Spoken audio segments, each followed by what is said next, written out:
Hello and welcome to everyone who's joining us. I'm so glad you're here today.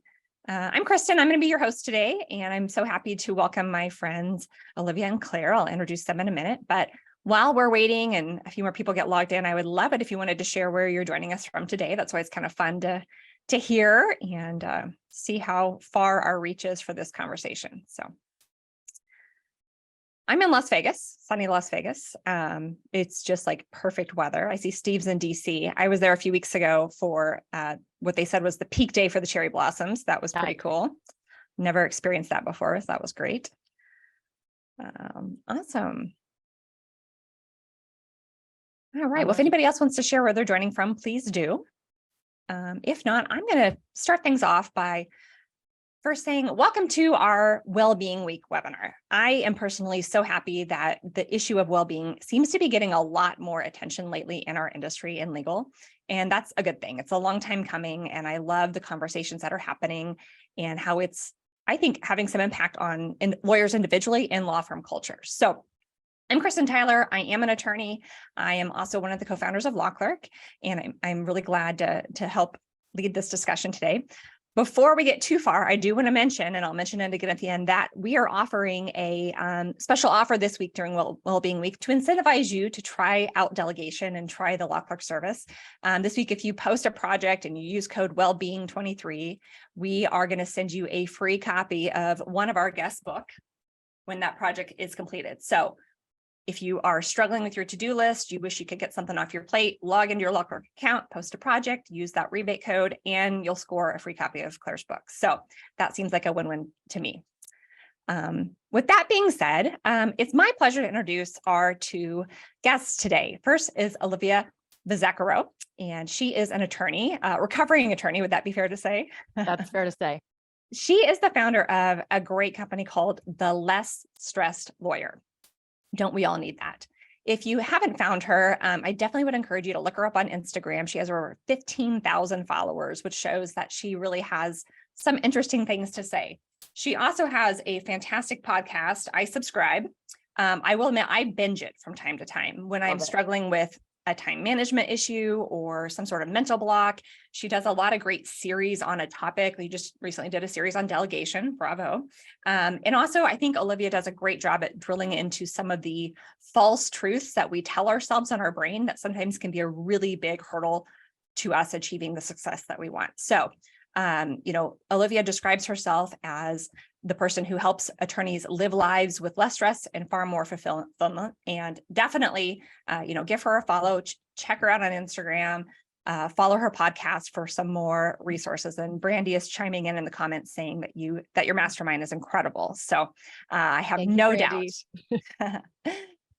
Also joining us today is another friend, Claire Parsons. Claire is an employment litigation attorney in Cincinnati, Ohio.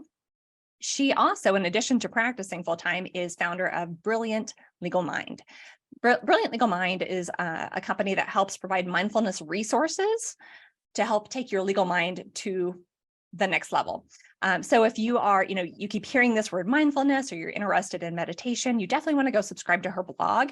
And I think the fact that she has 8,000 followers or almost 8,000 followers on LinkedIn really speaks to how much she's influencing the legal industry when it comes to the discussion on mindfulness and, well-being overall. In addition to being an attorney, being a mom, having Brilliant Legal Mind, she's a frequent speaker, podcast guest, and also author of a new book, How to Be a Badass Lawyer. Now, the subtext on this is the unexpected and simple guide to less stress and greater personal development through mindfulness and compassion. I have to say, it's a really easy read.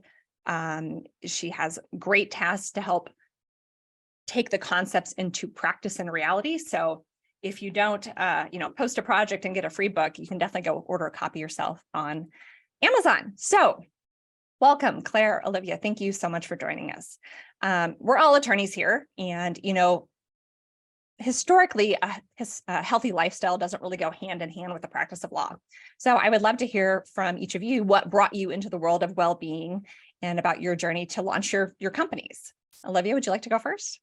Sure. So I was the quintessential burned out lawyer, and I struggled with everything that I now teach my clients to overcome. So I call them the 3 Ps, but people pleasing, perfectionism, and procrastination were really my pain points. And I was struggling in big law, dealing with all of those bad habits. And I was reading books, watching YouTube videos, listening to podcasts, and nothing that I was really consuming was helping me solve the problem. And I started to realize that no one that I worked with had the solution either. Everyone was just kind of fumbling their way through, trying their best, and they didn't know how to teach that skill set.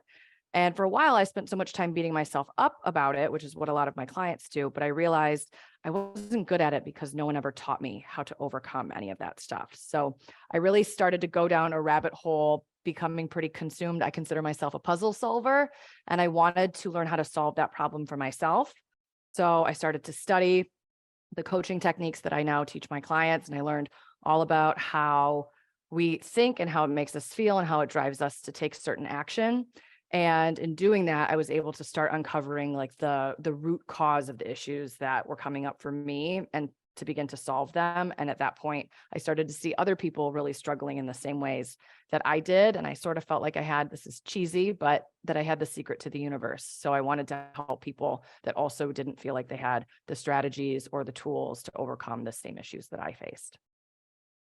I love that you followed that that calling to go into that. That is a great story, and thank you for what you're doing. Claire, what about you? When did you, start to bring mindfulness into your day-to-day life?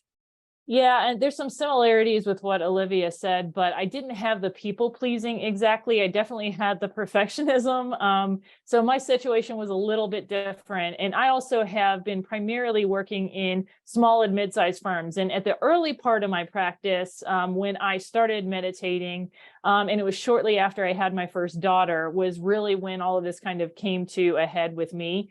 And so I had a pretty busy practice, but it wasn't necessarily the same as the big firm like lifestyle. But what I really had was a whole lot of overthinking, anxiety, doubt, and a lack of skills to be able to handle it. In particular, I had a lack of awareness of my body. I had very little understanding of emotions, and specifically no self-compassion at all. So what I really was at the early part of my law practice was someone who was very goal-oriented, very rational and logical, but who had very minimal ability to deal with setbacks. And the setback that I had early in my practice that kind of pushed me to look into these things was that I had a very difficult pregnancy. My first daughter was diagnosed IUGR, which means she was small, and they didn't know why. And that was really kind of concerning to me because I was a 10-pound baby. I'm 5'11". I've never been small a day in my life. It's the last thing I expected. And I blamed myself for it. And then when she came out, unfortunately, she was healthy, but she was 5 pounds and she couldn't breastfeed. And I blamed myself for that again. And so what happened was I had a period of postpartum depression that was pretty severe, but somewhat short-lived. My mom intervened, made me get the therapy, and I recovered. But it was kind of a red flag situation where I realized I had to start living life a little differently. So once I got back to work and I recovered from that, I started meditating, and I couldn't believe how much of a difference it made. In part, it was just being able to realize that I was thinking. Then it was realizing that I was rushing through so many things. Then it was kind of encountering all the judgments I made all the time about life and how I didn't necessarily have to do that. And then I found compassion practices, which helped me learn to treat myself more kindly. And as a result, I also treated other people better, and my life improved. And so ultimately, after some years of study and practice, I decided to present on mindfulness for a local group in town, and it went well. People brought in chairs. It was standing room only for 2 sessions. And then I turned it into a CLE, and then got more training, started the blog, and everything kind of went from there. And so, yeah, it's been a really wonderful, crazy ride, but I really am glad to have added it to my life. Well, we are too. That's for sure. That's for sure.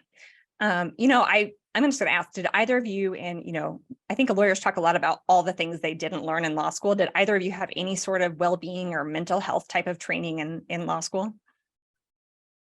I'll go first. I did not. And I haven't seen much of a change Yeah. in that since I graduated, which wasn't like a million years ago, but I haven't seen that change. I do think there are certain differences. So I know there's a huge campaign on law school campuses to, it's not everywhere, but to reduce like alcohol consumption at a lot of events. And I do think that's a really positive shift to stop like normalizing the interconnectivity of practicing law and consuming alcohol, because it leads to problems and substance abuse issues later on. Yeah, I could just lay that foundation.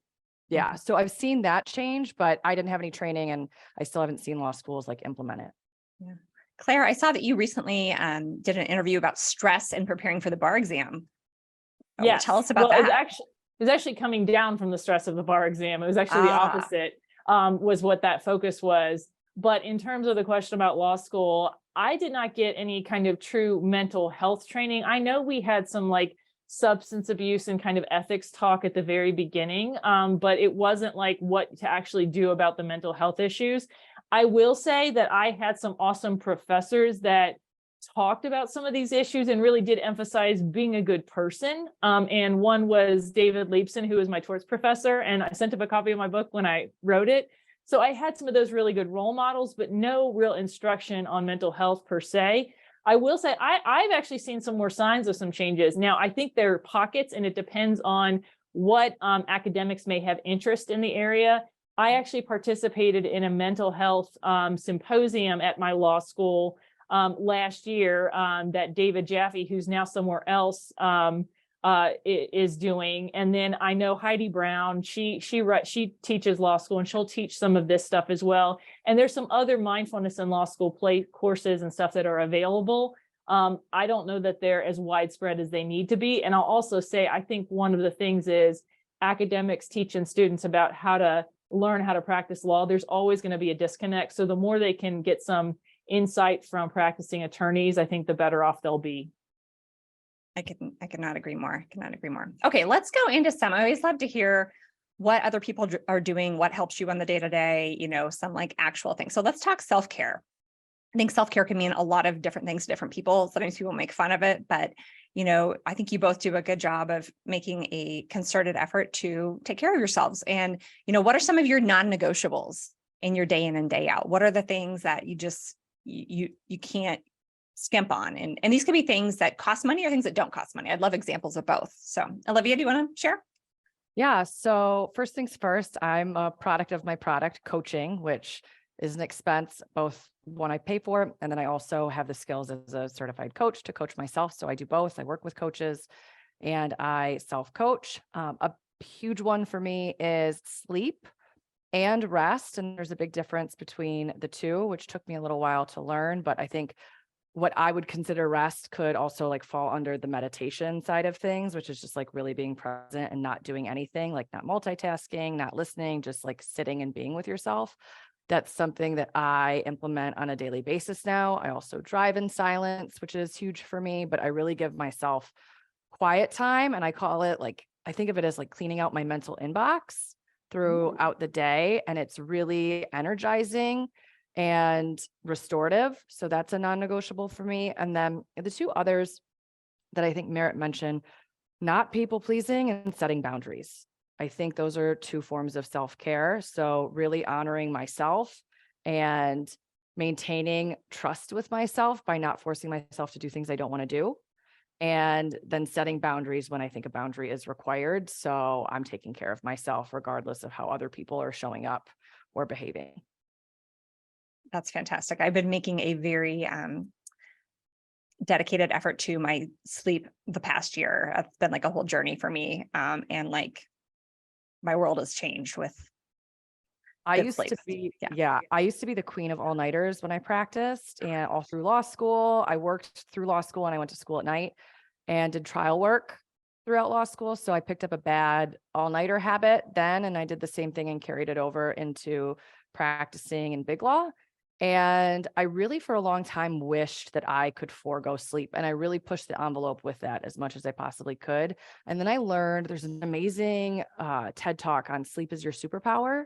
Ooh. And it talks about the carcinogenic effects of prolonged sleep deprivation. And I thought like it'd give you fine lines and wrinkles, but carcinogenic seemed a little extreme for me. And then I started looking into it and just seeing how detrimental a lack of sleep consistently is for your health. It's like, wow, okay, if I really want to be here and accomplish things and be in it for the long haul, I need to start changing my relationship with sleep. And it is amazing. Like, I love sleep now. It's a non-negotiable. I have to get a certain amount of it. I'm so much more productive. I'm more efficient. I think better, more cleanly. So I'm a huge advocate now. Could not agree more. Claire, what about you? What are some of your non-negotiables as you take care of yourself? Yeah, sleep kind of goes without saying. My experience with my daughter in that period when she was a baby, like that was something where it's like, I can never go back there. So that experience kind of taught me forever that sleep is part of it. For me, exercise is a big deal. I actually work out every day. I don't always work out hard every day, but I do strength and cardio and then some yoga once a week. So that's really important. I feel like it makes my brain feel better. And it's not at all about how I look or how much I can lift or any of that stuff. I like to do challenges sometimes to motivate, but like, I don't worry so much about results. It's just to have fun and feel good. And I love it. So if you're on Peloton, I love my Peloton. And I also, meditation is really important, and I have to keep it going. In the times where I get a little sloppy about it, I feel it. And so I get back to it. And I'll also say creativity. It's just something I've got to do. I'm born to make things. And that includes cooking, because I love to cook. And that doesn't always mean I have to do it every day. It has to be this big fancy things, but I like to cook and I like to play and come up with new random stuff. And writing. I have a blog and 2 books for a reason. That's because I come up with words, and the best way to manage my mind is to get them out of my head. I agree so much. Often when I'm talking to lawyers and they're stressed out about something, I challenge them, like, just get it out of your head, write it on paper, write down a list of 10 reasons this client is driving you bonkers, or 10 reasons this opposing counsel is making your life miserable. Just write it down and then tear it up, throw it away, and it will help you move on. So writing is powerful. So is sleep. I love that. Thank you. Okay, let's talk about, so again, I've already mentioned that, there's a lot of bad in our profession when it comes to unhealthy habits, but what are some of the good things that you're seeing? You both work with a lot of lawyers. You're exposed to a lot of different groups within our industry, and I'd love to hear what good you're seeing. And I'll share an example first. I was just recently at the Western States Bar Conference with the bar leaders from 15 states. And without a doubt, the leaders, they each took a time to present about their state. They all said that the leadership of their state bars, one of the biggest focuses is on well-being. And, they were very open and shared their own experiences with depression or mental health challenges. And I think those conversations are a lot more open. So I myself am very encouraged to hear that the bar leadership, from my experience, this is really a high priority that they are advocating for. And I've seen some of the state bars offer things like memberships to the Calm app to have, meditation tools on your phone as part of their member benefits. And I think that's really cool. So I would love to hear from both of you if you've seen any positive examples in our profession that are helping to foster well-being.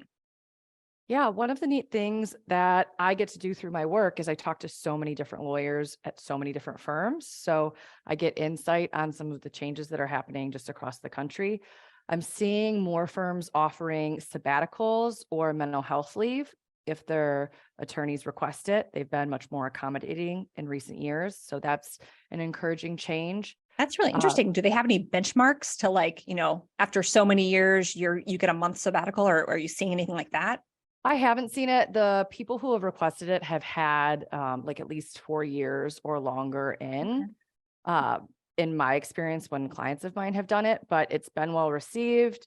There's different combinations of whether they'll let you do it paid or unpaid, and different firms vary with that, but it's not punished. They let you come back. They, find someone else to take over whatever you're working on in the meantime. And I found that to be pretty impressive. I've also seen much more encouraging maternity leave policies. I've had a couple clients ask to take early leave and extend their leave beyond what the firm offers. And I've also seen paid and unpaid options to do that, but places have been pretty receptive. I've also started to see, I never thought about this before, but I had a client mention it to me and it makes total sense. We're seeing some firms start to credit vacation time towards billable hour quotas. And Like used vacation time? yes, Oh, so that's cool. which it's not actually vacation time if you don't credit it towards your billable hour totals, because then you still have to make up the hours just in a shorter period of time, right? Oh, that's interesting. So it's not really vacation time. And I had never thought of it until a client of mine mentioned it to me, but I know some firms are starting to lean towards that, to offer it and include it towards your total billable hour amount. And then another thing that I think is really, really important is allowing associates to get compensation credit, origination credit, if they bring in work. And I think that leads to alleviated stress in the long term by creating more autonomy for yourself, incentivizing business development earlier on, which I'm a huge advocate of, whether or not you're receiving compensation credit for it. But I strongly believe that firms should allow associates to get origination credit. Yeah, my firm does that too. We do that. That's great. So those are really cool ideas. Claire, what about you? What are you seeing? Yeah, and as an employment lawyer, some of the things Olivia is speaking to are also part of the general trends within employment law and HR practices to pay more attention to wellness issues as a recruitment and retention issue. And so the legal profession is not the only profession that has these kind of concerns. As we have workforce issues and everyone comes out of COVID, some of these issues are broader. And so some of that employment law stuff, now it's starting to kind of come into HR within law firms. And I generally think that is a positive sign, but I will say there's more awareness and acceptance of it. I can kind of speak to some of this personally because I just changed firms last year. And I was honestly, I'll tell you the truth, I was afraid. I mean, I practiced in Kentucky and Ohio, a relatively conservative part of the world in comparison to Colorado or California. I was real worried that, being this mindfulness and compassion teacher, how would I go to a new firm and how would they respond to that? And I was really surprised, honestly, that firms were pretty excited about it, actually. One of the things that happened when I transferred as well was I just told the new firm that, hey, this was a big emotional deal for me. It was really hard and I need some time.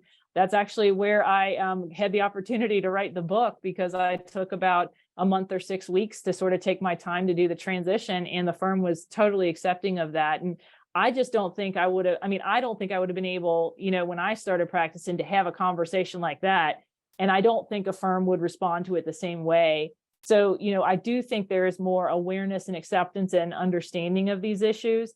I'll also say, kind of from the perspective of being involved with local and state bar associations, I'm starting up a local bar association with my local bar. We have a wellness group starting up, and I may be joining my state bar association wellness committee.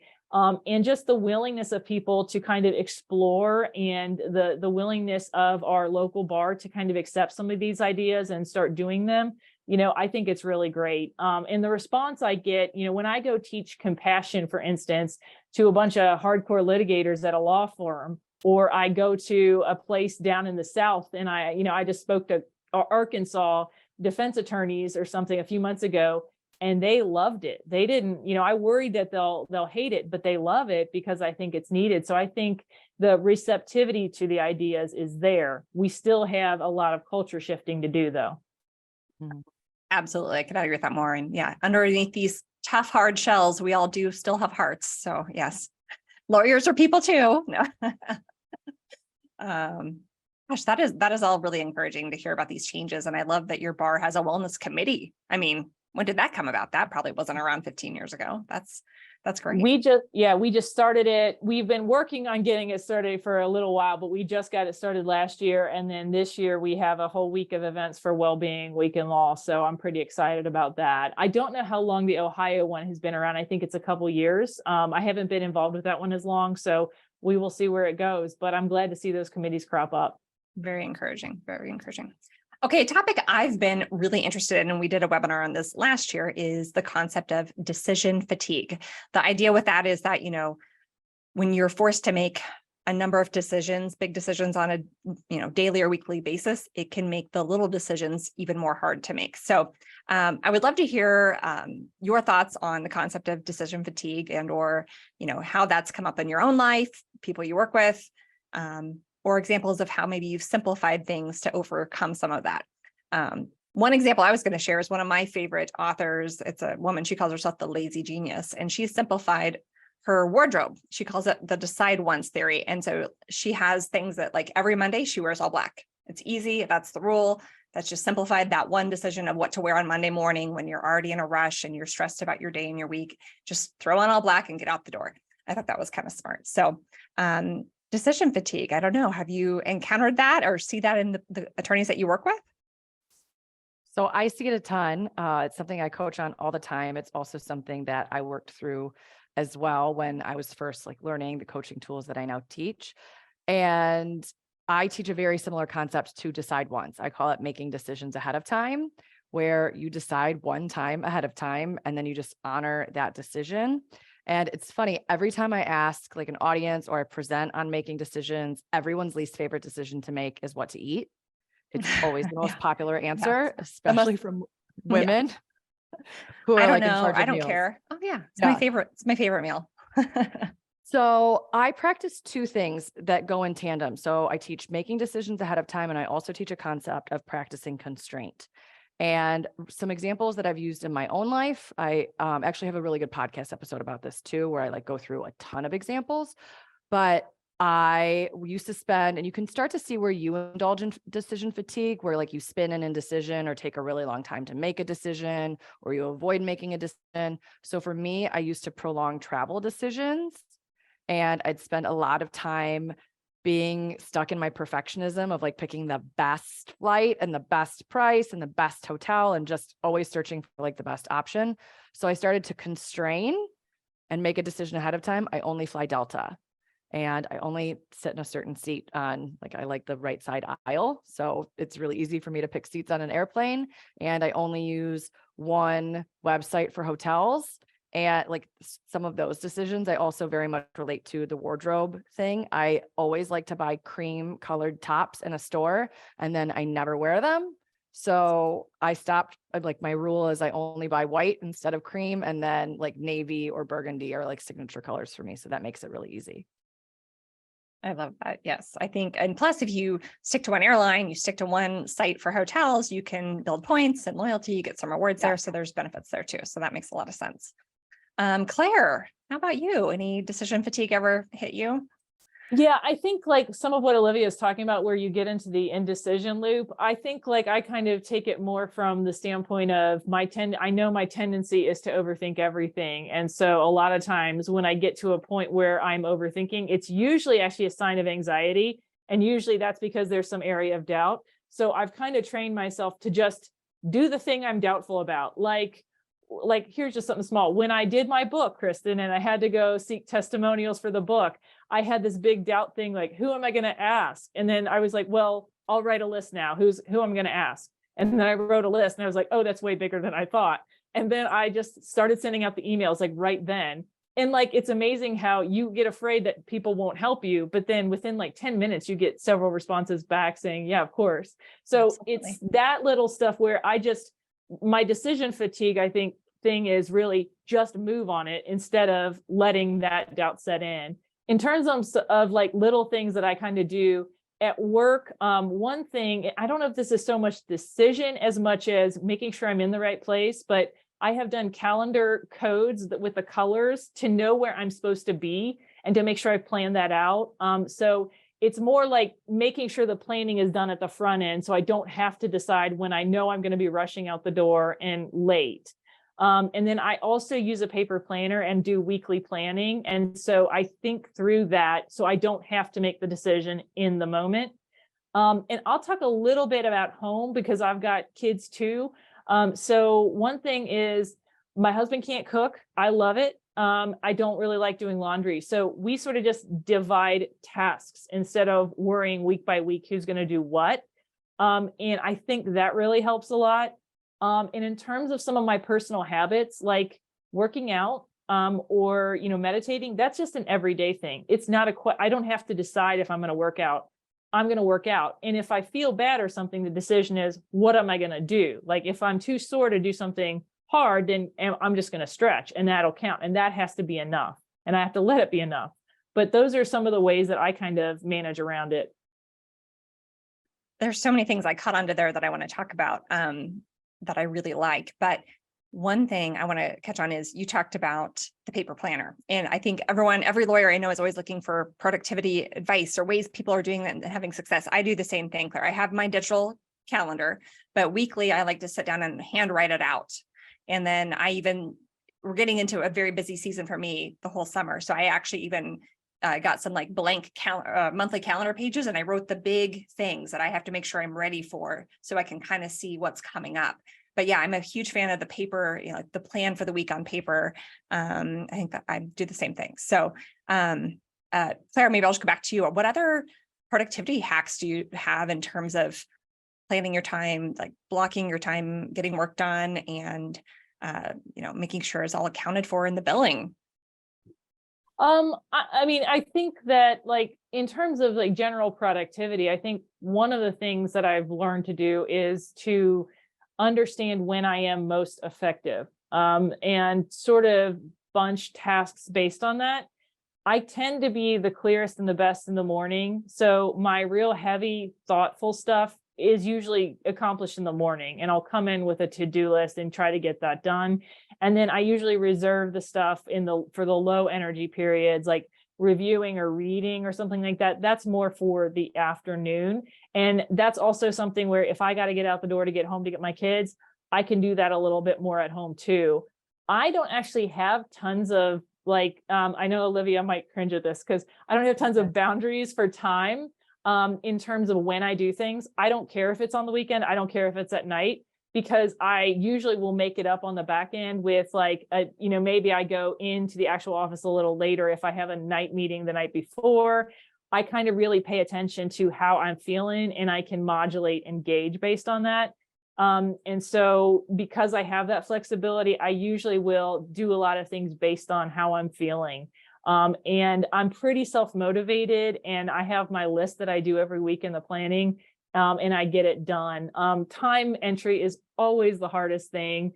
And I think the thing to just remember is I'm making it harder on myself if I don't get it done. If I don't get it done timely, I just reflect when I have that issue, I'm making it harder on myself. So it usually motivates me to make sure to try to do it at least a fairly regular clip, and make sure I'm not building up too much of a backlog on that. Yeah. I always tell myself when you enter it, I'm making money right now. I'm making money right now. Just put it in. Cha-ching, cha-ching. Yes, exactly. And our system shows like what the value is for what you put in. I'm always like, okay, that was worth putting in, go from there. But I don't do that much hourly work, thankfully. But now, before I shift it over to you, to Olivia, because I know you could talk about this for probably days, but I want to plug her podcast again. She did a great series. It started the end of August last year into September of 22 on a time management series. And I binged that whole thing. And in fact, I want to go back and listen to it again. It starts out with overcoming perfectionism, firefighters versus procrastinators, and then goes into a lot of different actual, challenges you can do with yourself to come up with a plan and do it better. So go check out her podcast, The Less Stressed Lawyer. Again, like September of 22 is where this time management series is, and it was really good. So Olivia, what other ideas do you want to share in terms of productivity? Yeah, thank you for that. I try to create like the most comprehensive guide through doing that series, and I really think that I achieved that. It's the most comprehensive. There's a guide? Tacks. Where do I get that? Like, no, the episodes, like the okay, yeah, podcast, it's really like that series. I really wanted to give like every ounce that I teach, so I don't hold anything back for anyone who wants to go check that out.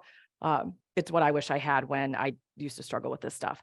So I teach 3 steps to time management, and I do think this actually dovetails really nicely from the concept of making decisions ahead of time, because you get to make a lot of decisions around your schedule, which I think makes scheduling a lot easier. And I actually don't mind what Claire said about like having some flexibility. So I have general rules. I watch people like get into perfectionism and they're like, well, what if it changes one day? I can't have any rules. I'm like, you can have rules for like most days, and then you can change it if like you want to take an evening meeting. So first, we've got to reclaim control of your calendar and make sure that you're actually controlling your time rather than allowing all of the interruptions and like ceding time to other people. So you've got to do that. And then the planning stage, we've got to plan your schedule accurately. People love to tell me that they don't like math, but I say, if you don't like math, you don't like money. So we've got to change our relationship with math. And I start by teaching people, I'm actually a huge advocate of an electronic to-do list because you don't have to keep remaking them. And I know people love to cross things out. It's very cathartic, all of those things, but there are apps, or just the Notes app on an iPhone gives you a little check mark that you can check off. So I recommend an electronic to-do list just because it automatically sorts and you can delete things or copy and paste or add things in underneath. And I recommend one list. People love to make this harder than it needs to be, and they like to have everything compartmentalized. But if it's too hard to maintain, people won't maintain it, so it becomes unworkable. I also don't recommend deadlines on things, especially like if you're using Microsoft Office and it switches over to red. A lot of times people don't know when they're going to get to a task when the task arises. And if you're picking a random deadline that really isn't realistic or tied to anything, and then it switches to red, you're going to have like more of a desire to avoid it. So I just keep the task list as simple as possible, so I know what I'm talking about when I see it.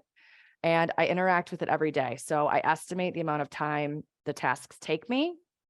And for anyone who's really bad at this, I suggest doubling it at least, just to give yourself a little bit of grace period room. Most of us are really horrific at estimating how long tasks take. But then I will look at my calendar, and my rule for my calendar is as soon as the need for a calendar event arises, I have to add it. So your calendar should be up to date in real time always. This prevents me from ever being double booked. Anytime I've ever broken this rule, I have paid for it, because I have an electronic scheduler, and it's always the time that I didn't put in that someone ends up booking, and then I have to resolve the conflict. But your calendar should be up to date with any meetings, calls, whatever you need to do. And then you can take your task list and plan only what fits. So if you're planning for tomorrow, look at the time you have available. And this is where making those decisions ahead of time comes into play. So if you have a general start time, I start my days, like for me, I do social media from 8:30 until 9:30 or 10 in the morning. And then my first calls start at 11. So I know like what I need to fit in where. So you can have the bookends of your start time and your end time, and then whatever your meetings are, there's a delta left over of the available time you have to work. So plan only what fits. Most people like to try and shove what I call 10 pounds of potatoes, into a 5-pound bag. And they plan based off of what they wish they could get done, wholly separate and apart from what they can actually get done because they have the time to do it. And that's how you get to the end of the day feeling overwhelmed, behind, unaccomplished, inadequate. So if you want to feel better, you got to make the math work. And then you have to gag and go and honor the plan. So it's going to be uncomfortable. That's the hardest part, is to do what you actually say you're going to do. And it's just feeling lots of uncomfortable emotions. Yeah, you call that honoring the plan, right? Honoring your plan. Yeah. We had a commenter say that she has significantly reduced her sticky note situation after switching to your electronic system. So bravo. Do you just, like, I will admit, I use a Word doc, and I have a to-do list that I update.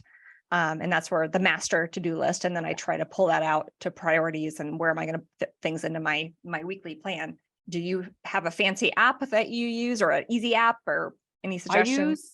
So my recommendation, whether you're a PC user or a Mac user, I want it to be something that's accessible on like all of your electronics. So for me, I'm a Mac user. I use the Notes app on my iPhone, and it automatically syncs with my Notes app on my Mac. So I can be adding to it wherever I'm at, whichever screen that I'm interacting with, I can add to it.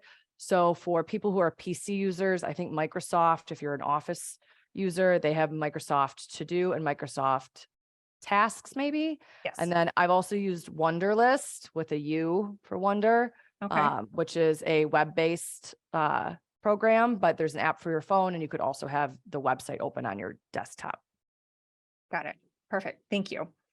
Okay, so in terms of to-do list, I have a question for both of you following up on this, but one of my biggest pieces of advice that I talk to lawyers about is, as soon as you're going through that to-do list, as you're writing any one task, consider, do you have to do this task, or can you delegate it to someone else? And if you can delegate it, you should take action to move it right away, to give them a lot of time to do their best work and get it back to you. Now, of course, I am working here at LAWCLERK and we're all about the outsourcing and delegating, but this can be tasks you have at home or, non-lawyer tasks at your office. So that is one thing I want to share and encourage people is as you're going through your own to-do list, be mindful of the fact that you don't have to do all those things yourself. You can figure out resources to get help, whether that's another attorney, that's a house cleaner, or whatever.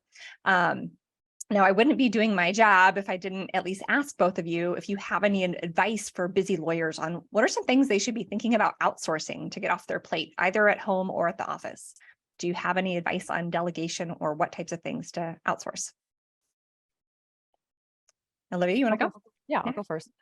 So I think it's really bespoke to each person.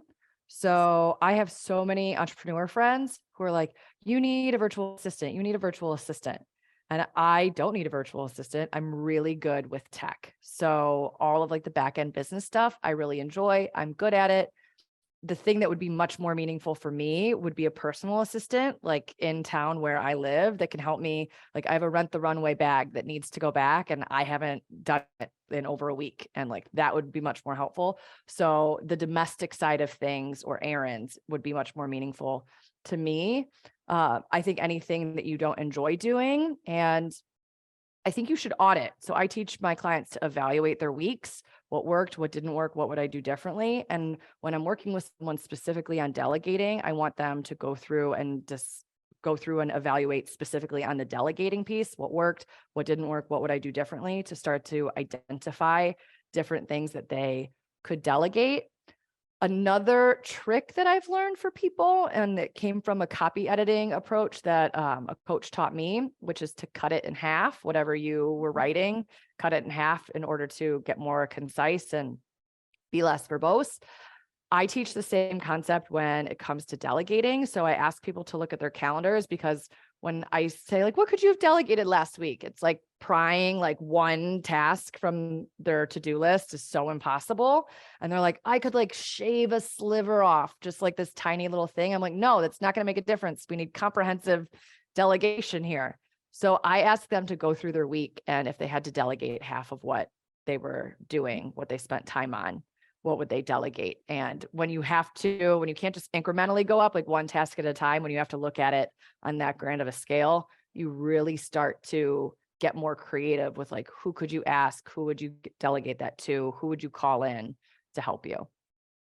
That's great. And one of the things I'd like to tell lawyers too, is if you're not sure what are some things you could or should be delegating in terms of legal work, go back and look at your bills for the last month or two.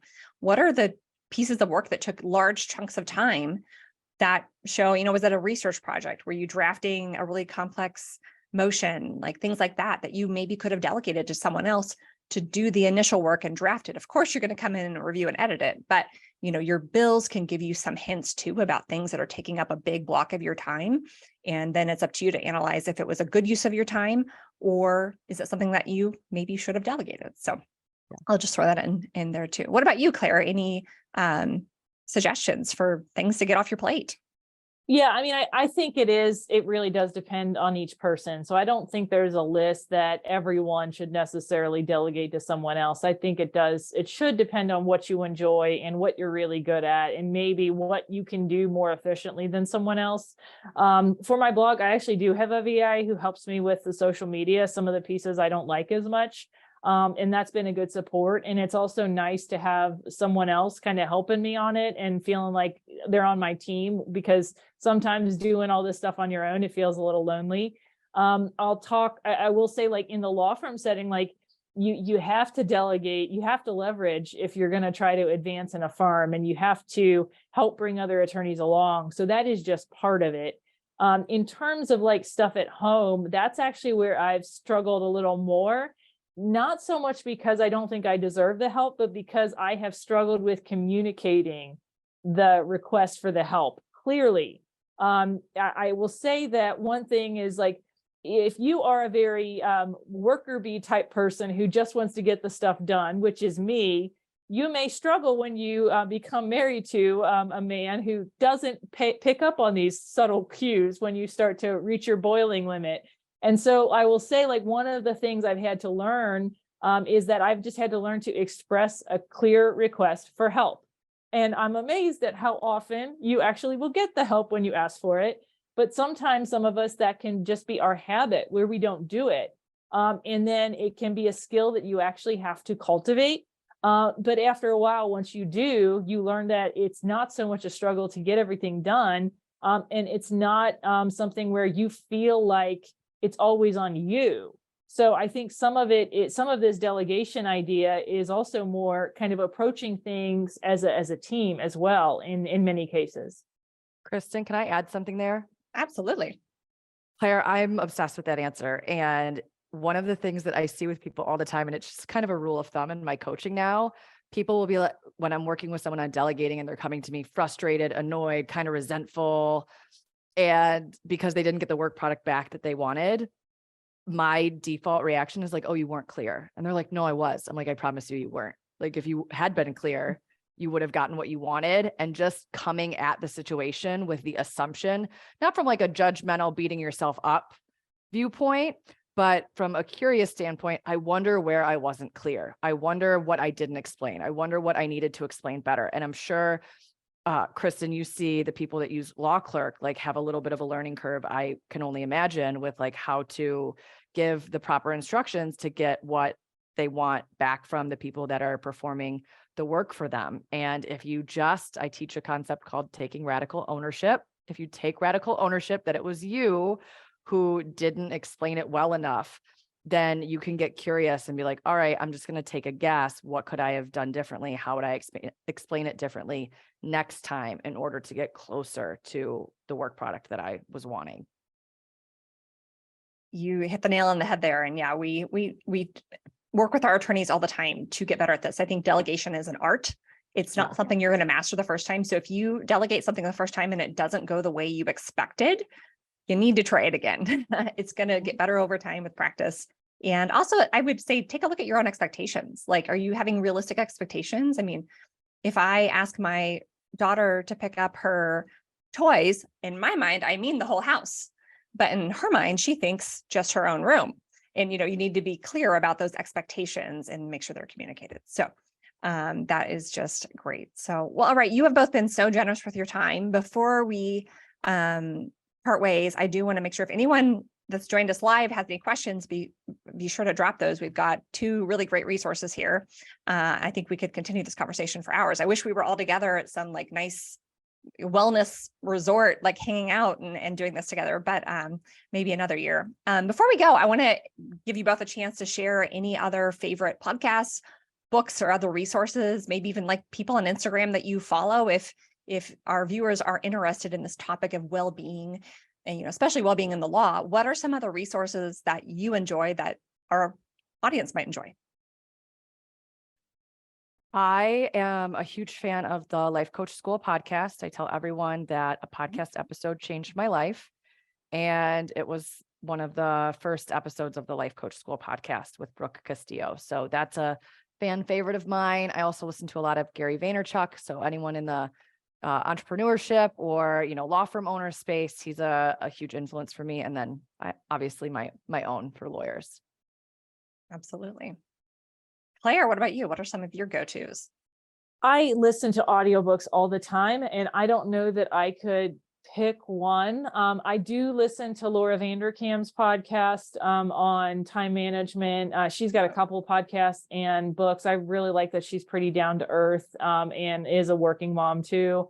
I think 10% Happier has a lot of good stuff on mindfulness and meditation. So that's a good one to check out. But honestly, there's so many books I love that are out there. And I will say, if you want to ever know what I'm reading, I'm on Goodreads, and check out the blog for all the book reviews, because I usually do at least one a month because I read so much.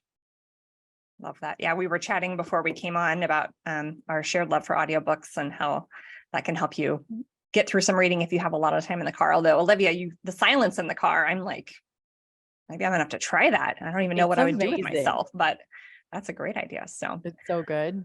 Awesome. If anyone watching now or watching the replay, actually, we do have one question. Let me go double check that. So, a question about the guide series that I mentioned on Olivia's podcast. So it was a time management series that she did of podcast shows. It started, the first episode of that series really was, I'm going to say August 30th, 2022. If you go find her podcast, The Less Stressed Lawyer, and go back to the end of August 2022, and then the episodes that follow all go with that time management series that, again, I binged. I often am like, I need to go back and listen to that again and like write a few things down, because of course I was listening to it in the car and not taking notes. Sorry.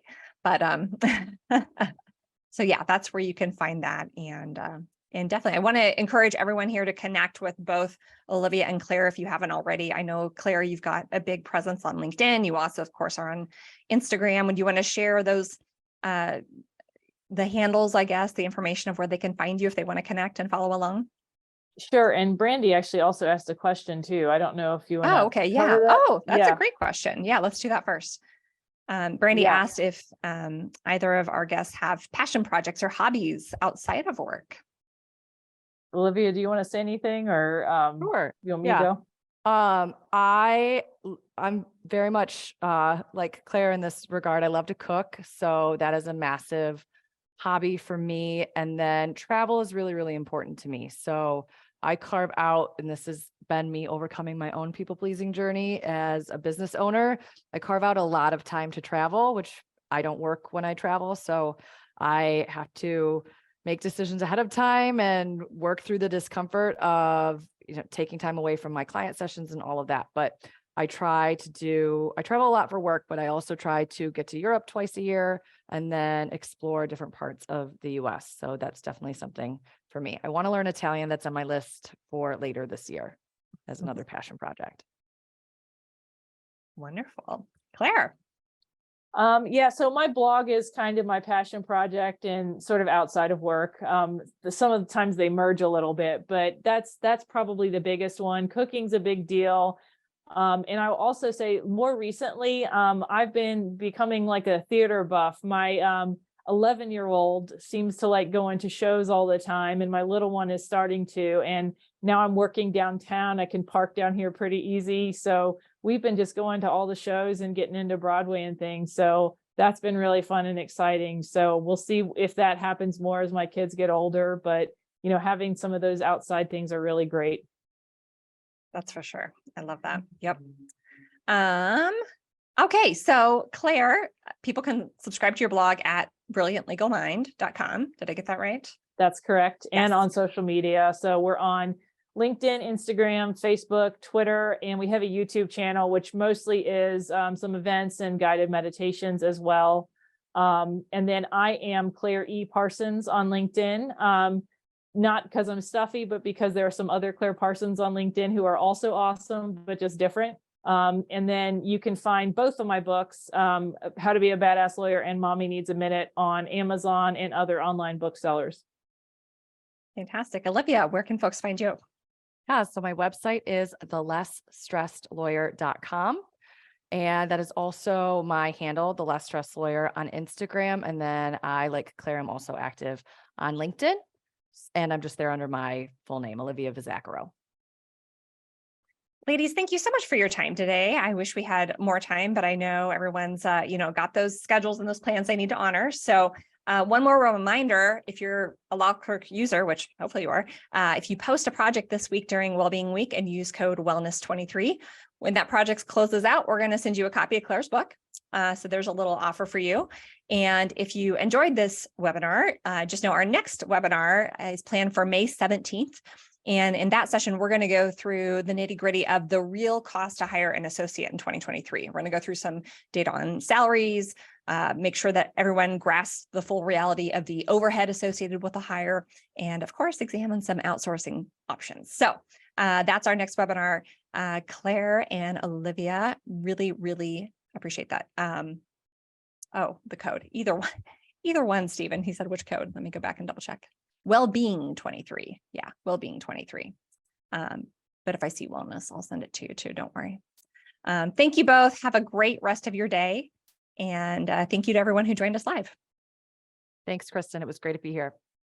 Yep. Thank you.